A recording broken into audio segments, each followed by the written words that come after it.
तो नेटफ्लिक्स पर हाल ही में दो बड़े इंडियन प्रोडक्शन आए, एक फिल्म और एक सीरीज।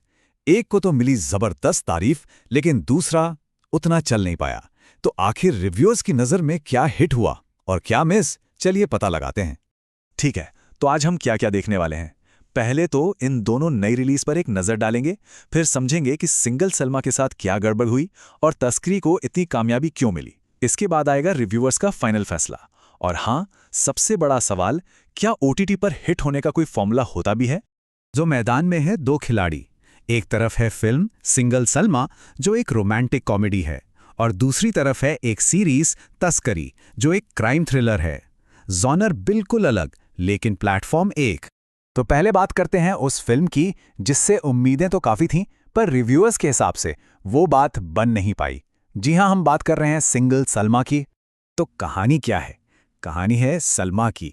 उस पर घर की जिम्मेदारियां हैं, उम्र बढ़ रही है तो शादी का भी प्रेशर है। और जब वो फाइनली शादी के लिए मानती है तो कहानी एक लव ट्रायंगल में फंस जाती है जो उसे सीधा लंदन ले जाता है। सुनने में तो दिलचस्प लगता है ना? लेकिन रिव्यूअर्स की शिकायतें कुछ और ही कहानी कहती हैं। और सबसे दिलचस्प बात पता है क्या है?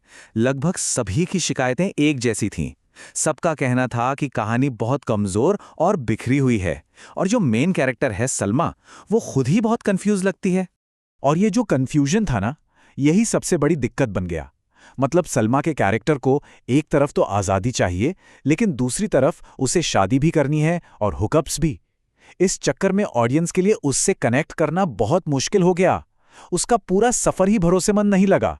और देखिए, इस एक रिव्यू ने तो मानो दिल की बात कह दी। एक समीक्षक ने लिखा कि श्रेयस तलपड़े का जो किरदार था सिकंदर, वो इतना मजबूत और दिलचस्प था कि फिल्म का नाम सिंगल सलमा की जगह सिंगल सिकंदर होना चाहिए था। मतलब सोचिए, सपोर्टिंग एक्टर लीड पर ही भारी पड़ गया। चलिए अब गेयर बदलते हैं और बात करते हैं तस्करी की, वो सीरीज जिसने रिव्यूअर्स को काफी ज्यादा इंप्रेस किया। जैसा कि नाम से ही पता चल रहा है, तस्करी यानी स्मगलिंग। ये सीरीज हमें कस्टम अधिकारियों की दुनिया में ले जाती है जो एक बहुत बड़े स्मगलिंग सिंडिकेट का पर्दाफाश करने में लगे हैं। सोना, ड्रग्स, लग्जरी सामान, मतलब सब कुछ। तो क्या चीजें थीं जो रिव्यूअर्स को इतनी पसंद आईं? सबसे ज्यादा तारीफ हुई इसकी कहानी की, जो बहुत तेज और एंगेजिंग है। ये एक ऐसा शो है जो ऑडियंस का टाइम वेस्ट नहीं करता और पहले ही एपिसोड से आपको हुक कर लेता है। शो का एक और बड़ा हाइलाइट था स्मगलिंग के नए नए तरीके दिखाना। रिव्यूअर्स को ये बहुत ही दिलचस्प लगा कि कैसे कैसे दिमाग लगा के ये सब किया जाता है। कभी लगेज के टायरों में, तो कभी लैपटॉप की वायरिंग में, यहां तक कि ग्लूकोज में घोलकर। वाह! लेकिन ऐसा भी नहीं है कि शो एकदम परफेक्ट था। कुछ कमियां भी बताई गईं। जैसे कई लोगों को लगा कि क्लाइमैक्स थोड़ा जल्दबाजी में खत्म कर दिया गया, और जो मेन विलन था उसे स्क्रीन पर और ज्यादा टाइम मिलना चाहिए था। उसका कैरेक्टर और स्ट्रांग हो सकता था। तो अब आते हैं असली मुद्दे पर। दोनों को आमने सामने रखकर देखते हैं कि फाइनल फैसला क्या निकलता है। जब आप इन दोनों को साइड बाय साइड रखते हैं ना, तो फर्क बिल्कुल साफ नजर आता है।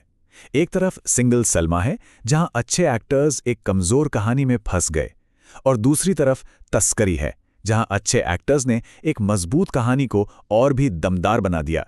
एक ने दर्शकों को निराश किया, दूसरे ने अगले सीजन का इंतजार करने पर मजबूर कर दिया। और अगर आपको शब्दों पर यकीन नहीं, तो चलिए नंबर्स देख लेते हैं। ये रेटिंग्स पूरी कहानी खुद बयां कर देती हैं। आप देखिए, तस्करी को लगातार 7 और 8 जैसी अच्छी रेटिंग्स मिली हैं। वहीं सिंगल सलमा ज्यादातर 4 और 5 के आसपास ही अटकी रही। नतीजा साफ है। तो इस सब से हम सीखते क्या हैं?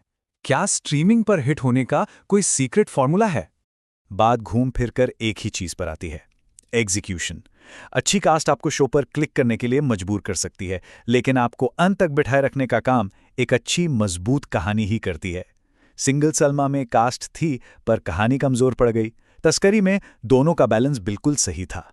तो आखिर में सवाल यही बचता है, आज के इस दौर में जब ओटीटी पर इतना कुछ है देखने के लिए, तो कामयाबी के लिए ज्यादा जरूरी क्या है? एक बड़ा स्टार या एक दमदार कहानी? इन दोनों रिलीज को देखकर तो यही लगता है कि असली स्टार तो कहानी ही होती है।